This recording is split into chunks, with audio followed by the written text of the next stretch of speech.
I suppose one question that a lot of people are asking, which you see examples of on media, on the mainstream media uh, especially with that, we're sticking with what happened with what's here in the UK.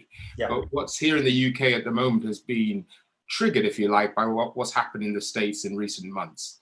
And one of the main targets of criticism is the police. And you get, especially maybe in London and other big cities, Birmingham, where I am, the sense that the police perhaps stop and search and all those kind of things. And we've seen recently with high prominent politicians being stopped or whatever. What's your response to that for people who say, well, that's an example Well, of if the people who bring up racism? stop and search, for example, and the police behavior in this country, that's nonsense, because firstly, the British police is the best police force in the world in terms of it's literally there to maintain peace.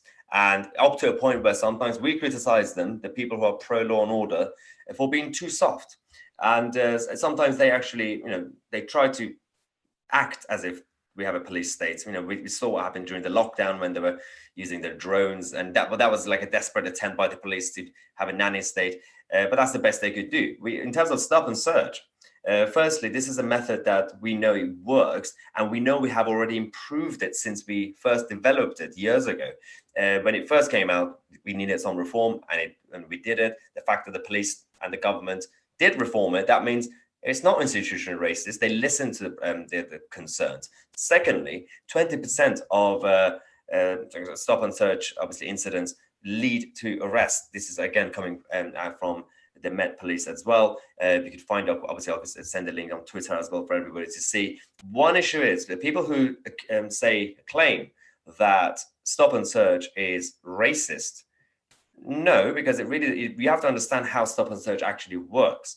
It depends on where it is. So, for example, half of stop and search incidents actually happen in London. And London, you have a lot of non-white people, like myself. I have been stop and search a couple of times. A couple of years ago, when you had the rise of kind of Islamist terrorism, and the police stopped me and politely actually said, "We've been warned about this area at this time, and can we just check, who you are, what's happening?" And I cooperated and I moved on. And if you go to Glasgow, all the stop and search are primarily white people. So it really depends on where you are and what actually happens. So it's definitely not racist. So you've cited those incidents. You've said it's happened to you, right? What about some of the unresolved cases? I'm going back and things like Stephen Lawrence and others like that. And even more recently, the athlete who was stopped and that horrible situation that we saw in the back of the car. And I think an apology was given. How do you convince the majority of people out there that what you're saying isn't just propaganda, but it's it's actually affecting people who are of that background? Well, you basically gave the answer in your own question in a way that you said when bad incidents had happened, the police have issued apology.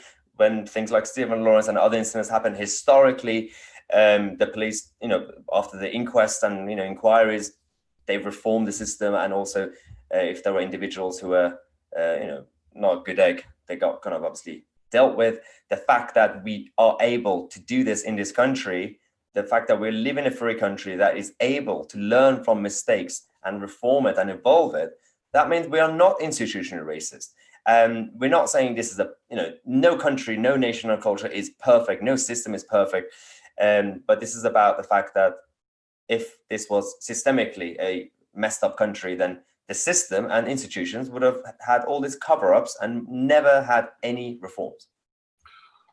I think as well, it's important to note, sorry, it's not so much whether there is racism in a country, because you can't eliminate racism, that's utopianism, but it's, as Mahyar said, it's the response to that. So you can really sort of tell a country to, if we had racist incidents in the police, if the police officers weren't fired or they weren't called out, there wasn't a public outcry, yeah, you could argue that Britain probably is systemically racist. But the fact that every time there has an incident, there's always been an investigation and people are believing the sort of victims, whether it was a racist incident or not, it sort of proves that we're not a systemic country, I would argue.